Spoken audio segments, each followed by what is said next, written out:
नमस्कार student, Pratap study point में आप लोग का स्वागत है। तो स्टूडेंट, आज हम पढ़ेंगे मेवाड़ मुकुट। तो आप लोग का कैसा क्वेश्चन पूछेगा, मेवाड़ मुकुट खंड काव्य के आधार पर भामाशाह का चरित्र चित्रण, यानी कि भामाशाह के चरित्र चित्रण के बारे में पूछेगा। मेवाड़ मुकुट खंड काव्य के द्वितीय और तृतीय स्वर्गों की कथा का सारांश लिखिए। मेवाड़ मुकुट खंड काव्य की कथा वस्तु संक्षेप में लिखिए। मेवाड़ मुकुट खंड काव्य के आधार पर उसके चौथे स्वर्ग का कथानक संक्षेप में लिखे। तो ऐसे प्रकार से आपका क्वेश्चन पूछेगा, तो हम लोग इसके लिए भरपूर से तैयारी करके जाएंगे। और चलिए देखते हैं, मेवाड़ मुकुट स्वर्गों का सारांश पहले देखेंगे। तो आप लोग को अच्छे तरीके से पेपर में लिख कर लेके आना है बोर्ड एग्जाम 2025-26 में। तो देखिए कि श्री गंगा रत्न पांडे द्वारा रचित मेवाड़ मुकुट खंडकाव्य में देश प्रेमी महाराणा प्रताप के त्याग, साहस और बलिदान का चित्रण किया गया है। महाराणा प्रताप दिल्ली सम्राट अकबर से पराजित होकर, यानी कि हार कर, अरावली के जंगलों में, अरावली पर्वत आपका है राजस्थान में पड़ेगा, अरावली पर्वत के जंगलों में भटकते फिरते हैं, यानी कि घूमते रहते हैं। यहीं से प्रस्तुत खंड काव्य का आरंभ होता है, यानी कि अरावली के पर्वत से ही इनका जो कथा होता है वहीं से शुरू होता है इनके बारे में जानने के लिए। यह खंड काव्य 7 सर्गों में विभाजित है। इसको 7 सर्गों में हम लोग पढ़ेंगे।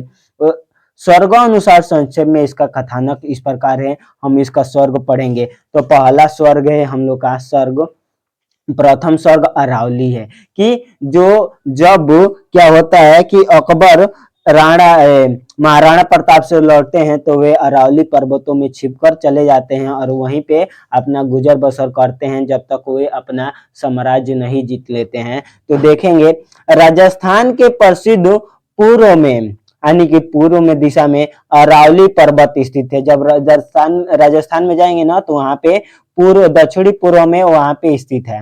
वह मेवाड़ की रक्षा का दायित्व स्वीकार करके गौरव से अपना मस्तक ऊंचा किए हुए खड़ा है। कि अरावली पर्वत राजस्थान में स्थित है, आप जब भी जाएंगे वहां पे देख लेंगे, ठीक है ना। ये बहुत ही बड़ा पर्वत है।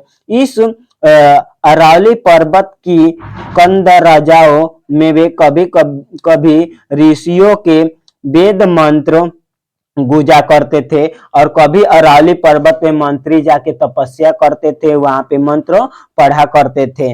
आज वह वीर भावों से ओत प्रोत छंदों के उच्चारण होते हैं, यानी कि अब क्या है कि जो हमारे महाराणा प्रताप है वहां पे जाके रहते हैं, ठीक है ना। युद्ध में पराजित होने के बाद राणा प्रताप इसी सुरक्षित स्थान पे पहुंच जाते हैं। और जब अकबर और महाराणा प्रताप के बीच युद्ध हुआ होता है हल्दी घाटी का, तो वह अपने जान बचाने के लिए, अपने पत्नी का जान बचाने के लिए, अपने बेटे का जान बचाने के लिए अरावली पर्वत पर जाकर उसी में सुरक्षित जगह स्थान खोज लेते हैं और उसी जंगल में रहते हैं, जिसमें वे अपनी पत्नी लक्ष्मी, उनकी पत्नी का नाम था लक्ष्मी, तथा अपने पुत्र व पुत्री के साथ निवास करते थे, यानी कि रहते थे। वन में अनेक कष्टों का सहन करते हुए, अब वन में जंगल में क्या क्या चीजें मिलेगी, यानी कि सभी दुखों को कष्ट करते हुए वहां पे रहते हैं तथा अपने स्वाभिमान की रक्षा करते हुए भी महाराणा प्रताप ने शत्रु पक्ष की कन्या को पुत्रीवत पालते हैं, यानी कि शत्रु पक्ष है अकबर की पुत्री को वह लिए होते हैं। यह उनकी शरणागत वत्सलता का प्रमाण है।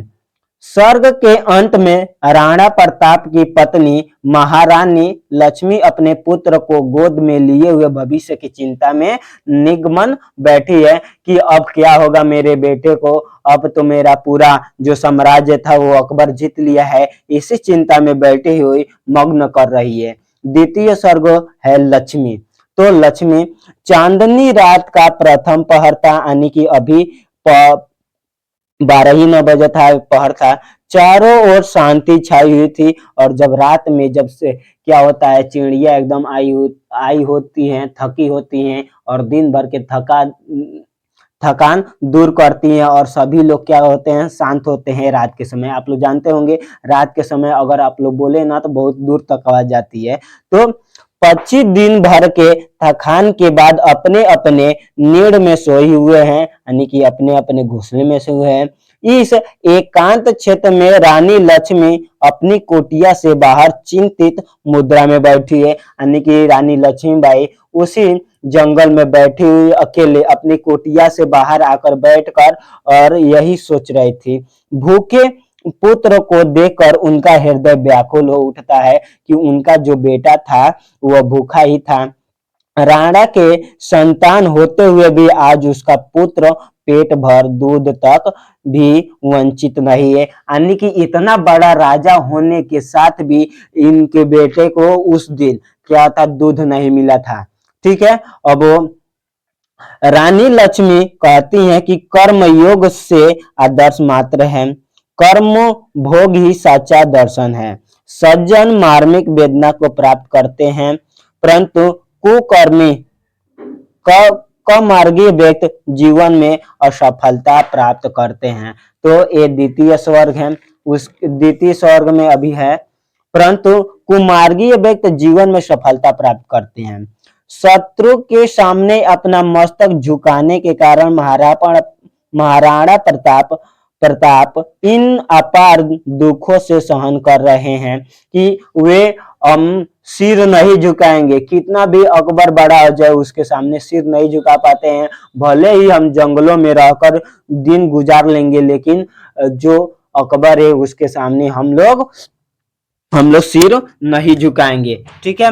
रानी लक्ष्मी इस शिष्य के सम्मान की रक्षा के लिए स्वयं तो कष्ट सहन कर लेती है, यानी कि अपने दुखों को कष्ट करते हुए भी वह जंगलों में रहती है, किंतु अपने पुत्र तथा पुत्री को दुखी नहीं देख सकती। उनके मुख से सहसा ही निकले इन शब्दों को सुनकर महाराणा प्रताप रानी के रोने के कारण पूछते हैं। रानी लक्ष्मी कुछ नहीं कहकर आंसू पोंछती हुई कुटिया के अंदर चली जाती हैं।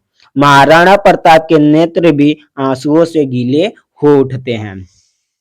द्वितीय स्वर्ग, तृतीय स्वर्ग किसके बारे में है? प्रताप जी के बारे में, महाराणा प्रताप जी के बारे में। महाराणा प्रताप कुछ क्षणों तक कुटिया से बाहर ही खड़े रहते हैं, यानी कि कुछ देर वे कुटिया से बाहर खड़े रहते हैं। तत्पश्चात वृक्षों की घनी छाया में आंखें मूंद कर रानी लक्ष्मी के कष्टों के विषय में विचार करने लगते हैं, यानी कि रानी को कितना दुख हो रहा है इसके सोच रहे हैं कि कितना रानी कष्ट दुख झेल कर हमारे साथ रह रही है, इसके बारे में वे आंखें मूंद कर सोच समझते हैं। ठीक है ना। वे कहते हैं कि कर्तव्य का पालन करने से ही यश की प्राप्त होती है, यानी कि जो हमारा कर्तव्य, हम लोग का कर्तव्य क्या है? पढ़ना हम लोग का कर्तव्य क्या है? क्योंकि हमें बोर्ड एग्जाम में हमको लाना है अच्छा नंबर, तो कर्तव्य का पालन करने से ही यश की प्राप्ति होती है, यानी कि धन की प्राप्ति होती है। मेवाड़ को मुक्त करने का ही उनका प्रधान कर्तव्य था। जो महाराणा प्रताप थे, मेवाड़ महाजनपद था जो इसकी राजधानी चित्तौड़ थी। ये चित्तौड़ को किसने जीत लिया था? अकबर जीत लिया था। इसी को छुड़ाने के लिए महाराणा प्रताप उसके कर्तव्य प्रधान उनका क्या था? कर्तव्य था कि हम मेवाड़ को क्या करेंगे? जीत के जरूर लेके आएंगे अकबर से। इसके लिए वे अपने प्राणों की आहुति देने के लिए भी तैयार है कि जिस प्रकार एक हवन कुंड में आहुति दिया जाता है उसी प्रकार कुछ भी हो जाए, लेकिन हम क्या करेंगे? जो मेवाड़ है वो मेवाड़ को हम जीत कर रहेंगे, ये अपने मन में ठान लिया था। मानसिंह तथा शक्ति सिंह द्वारा शत्रुओं के साथ दिए जाने पर उन्हें खेद है। क्या होता है कि जो मानसिंह होता है और शक्ति सिंह होता है कि महाराणा प्रताप के भाई होने के साथ भी वे क्या करते हैं? शत्रुओं का साथ देते हैं कि क्या महाराणा प्रताप को मार दिया जाए और अपने ही क्या कर लिया जाए? राज्य ले लिया जाए। तो वे क्या करते हैं? जाकर मानसिंह तथा शक्ति सिंह होते हैं, वे जाके शत्रु पद से यानी कि अकबर से मिल जाते हैं। उनका कहना है कि दिन शक्ति सिंह की आत्मा उसे धिक्कारेगी तथा वह उदास लौटेगा। ठीक है, उदास लौटेगा।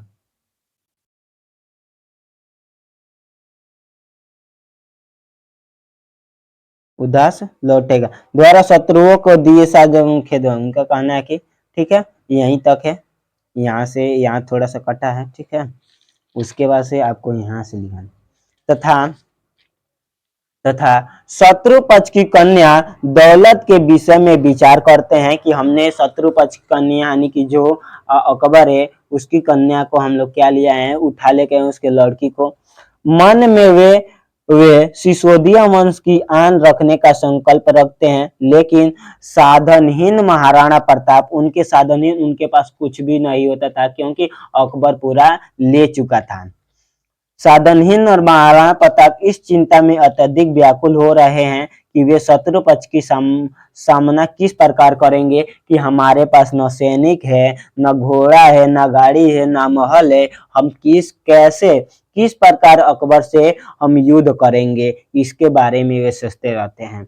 चतुर्थ स्वर्ग दौलत के बारे में है, शत्रु पक्ष की कन्या यानी कि दौलत के बारे में है।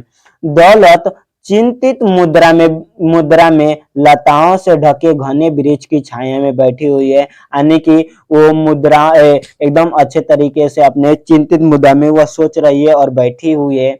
वे अपनी बीते हुए जीवन के बारे में विचार करती है, यानी कि सोचती रहती है, जो दिन बीत चुका है उसके बारे में सोचती रहती है।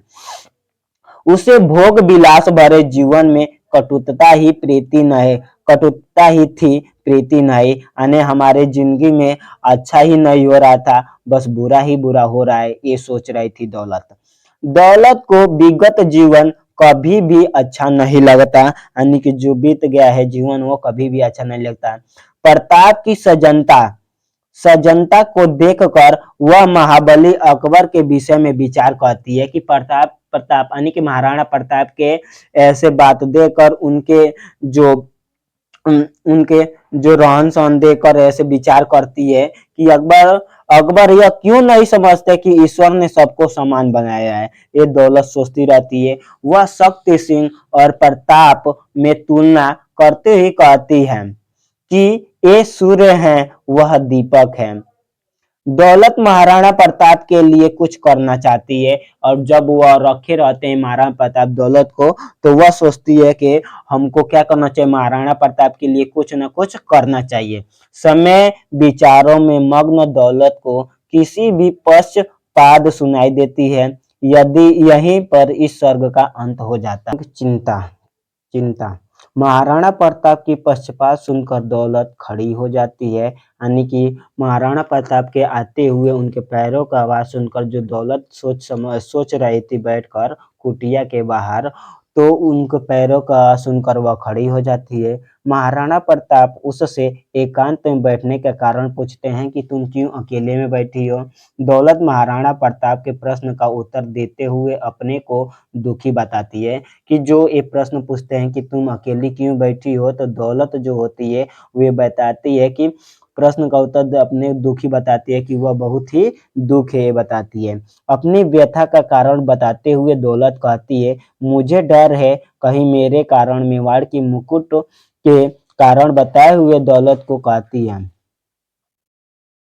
मुझे डर है, यहाँ से डबल हो गया है, आप लोग देख लीजिएगा, मुझे डर है कि मेवाड़ की मुकुट का मर्यादा न समाप्त हो जाए। इसके बारे में वह सोचती हुई महाराणा प्रताप को बताती है। तो इस प्रकार आपको अच्छे तरीके से लिखना है, ठीक है। उसके बाद से आगे देखेंगे हम लोग, तो क्या है, दौलत पूछती है आपकी चिंता का कारण कहीं मैं तो नहीं हूँ। वह समझ रही थी कि मेरे वजह से चिंता आप महाराणा प्रताप हुए हैं, तो वह महाराणा प्रताप से पूछती रहती है, ठीक है।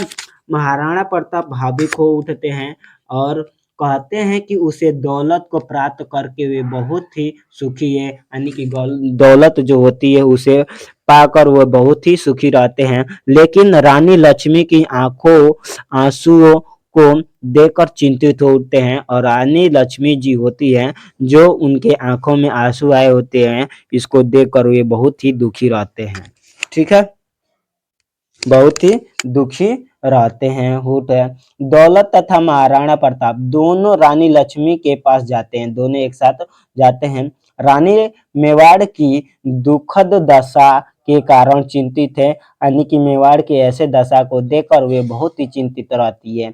दौलत अपनी माता से उदासी का कारण पूछते हैं। दौलत होते हैं वे रानी लक्ष्मी से क्यों उदास है, इसलिए वो पूछती हैं कि आप क्यों इतने उदास हैं। लक्ष्मी पूरे परिवार को अभागा बताती हैं कि जो रानी लक्ष्मी होती है कि ये कहती है कि हम लोग इतने अभागे हैं कि हम लोग को इस समय रहने के लिए कोई महल नहीं है। महाराणा प्रताप कहते हैं कि आज उन्होंने मेवाड़ को मुक्त कराने का दृढ़ निश्चय कर लिया, यानी संकल्प कर लिया कि हम क्या करेंगे, अपने मेवाड़ मुकुट को छुड़ाकर ही रहेंगे। इसके लिए वे सिंधु देश में साधन प्राप्त करने की बात करते हैं और अकबर से युद्ध के लिए तत्पर हो जाते हैं। ठीक है। छत्राणी होने के कारण, वे छत्री होने के कारण रानी लक्ष्मी भी मेवाड़ की स्वाधीनता हेतु स्वतः न्यौछावर करने के लिए तत्पर हो जाती है और वे कहती है कि हम अपने जीवन को न्यौछावर कर देंगे। किसके लिए? मेवाड़ के लिए। तत्पश्चात प्रताप अगले दिन प्रस्थान का निश्चय सुनाते हैं कि अगले दिन वहां पे हम जाएंगे, इसके बारे में कहते हैं। फिर से आता है षष्ठम सर्ग पृथ्वीराज के बारे में। यहाँ पे अगर पृथ्वीराज के बारे में पूछ देगा कि मेवाड़ मुकुट खंड काव्य के पृथ्वीराज का बारे में लिखिए, तो पृथ्वीराज के बारे में आप लिख सकते हैं। ठीक है। मेवाड़ मुकुट खंड काव्य का षष्ठम स्वर्ग कवि पृथ्वी राज की चारित्रिक विशेषता का लेखा जोखा प्रस्तुत करता है। इस स्वर्ग में महाराणा प्रताप प्रातः काल में प्रस्थान का प्रबंध कर रहे हैं। इतने में ही एक विश्वासी अनुचर आकर राणा को एक पत्र देता है। यह पत्र पृथ्वीराज द्वारा भेजा गया है। पृथ्वीराज अकबर के कवि सखा हैं, किंतु महाराणा प्रताप से भेंट करने पर वे उनकी प्रशंसा करते हैं और उन्हें अकबर के साथ युद्ध करने के लिए प्रेरित करते हैं। महाराणा प्रताप अपनी साधनहीनता की बात करते हैं कि हमारे पास कुछ है नहीं है तो हम कैसे युद्ध करेंगे। ठीक है।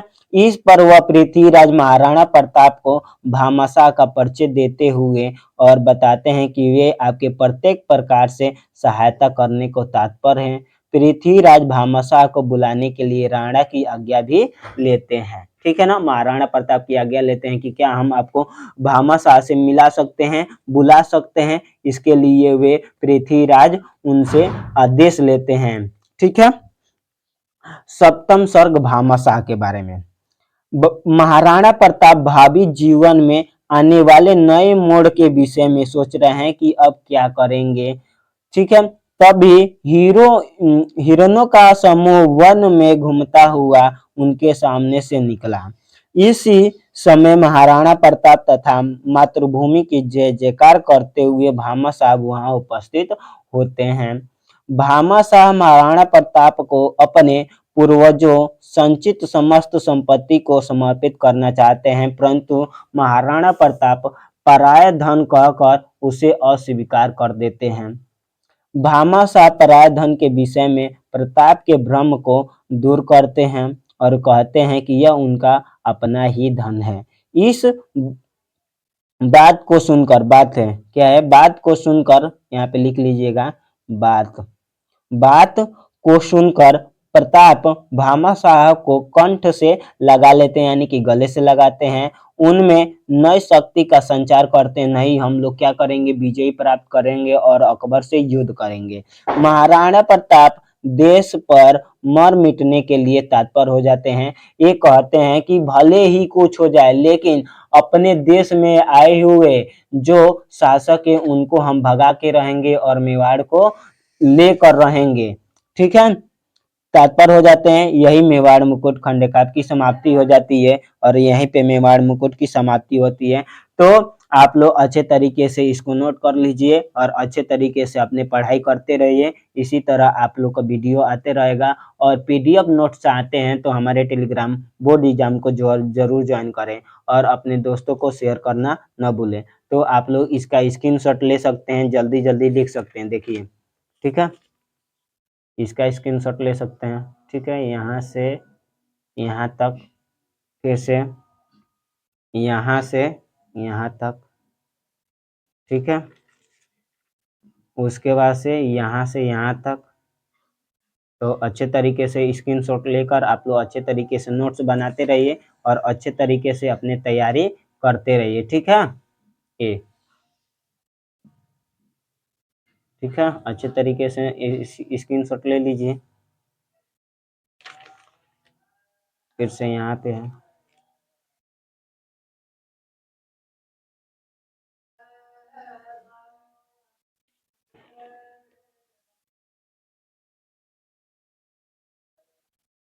तो बस आज